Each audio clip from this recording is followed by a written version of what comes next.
This recently released game is going to power stomp through its competition, and I'm surprised no one has said anything about it. And that might be because it was developed by a company, Blizzard Entertainment, which was literally created a week ago. Seriously guys, there is nothing like this game. Nothing has been or ever will be like this game.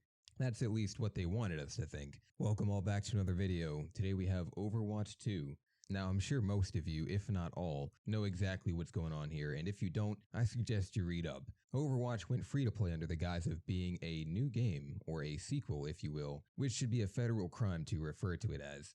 So for the rest of the video, I'm going to use a simple abbreviation of the title, which will read as Overwatch, and you can add a 2022 in parentheses if you will, to differentiate from Overwatch parentheses 2016. Speaking of which, if you wanted to know any of the changelogs or anything new that's different from Overwatch 2016, you probably wouldn't get it from me because I didn't play Overwatch 2016. So we're looking at here are fresh new eyes on Overwatch. Now with that being said, let's get into it. That is, right after 60,000 people get into it before me. Just like any popular arena shooter, you point, you click, and your special abilities given by a wide range of characters make the difference. When I say wide selection of characters, I actually think this is pretty cool. There are a lot more heroes than I thought there were, but you can tell that they all come from different forms of media, including Valorant, Lawbreakers, and DeviantArt. And what's great is that you can unlock all these characters organically through the game. So you complete these hero challenges that will allow you to further your hero selection.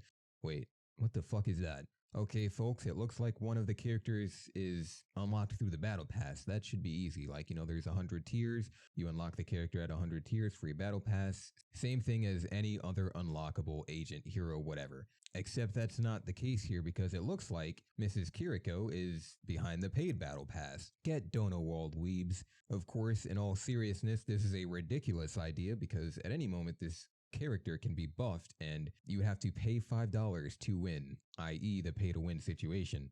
Whether or not that'll happen, I can't tell, but that is still a ridiculous assertion to say that in order to play this hero, the singular hero that has an impact on the game in no way that another hero does, you have to pay me $5. And this goes without saying, but this then opens the door for them to do this again in 60 days with another character. And I know I should be giving the benefit of the doubt here, but let me remind you that these are the people that popularized the loot box. Just keep that in mind. And still with characters, they all fall into two categories: team player and not team player, because everyone knows you can win games with no DPS. But respectively, playing DPS is probably the most fun way to play this game. Always in the action, always on the move, and most importantly, always crucial to the team's win. This is where the people who peaked in high school play. Now, if you lacked attention and love from your parents, you would probably play a healer or a support character, i.e. Mercy, because when you play a support, everyone is dying for you to look their way. Like dying, like dead ass, like they can't get enough of me. Everyone always wants me around. Playing Mercy allowed me to feel wanted in society. If you play tank, you're just the filth teammate. Moving on. Games are fun when you get a good team going. People learn to play together and play as one unit. You can actually steamroll the competition in pubs if you do that, but if you don't, you'll end up getting fisted. Shocking. Cosmetically, the game is pleasing. It looks like they've already got quite a few varieties of skins, which is like unheard of on release. I wonder where they came from. The creation team probably worked really hard, but that about concludes today's video.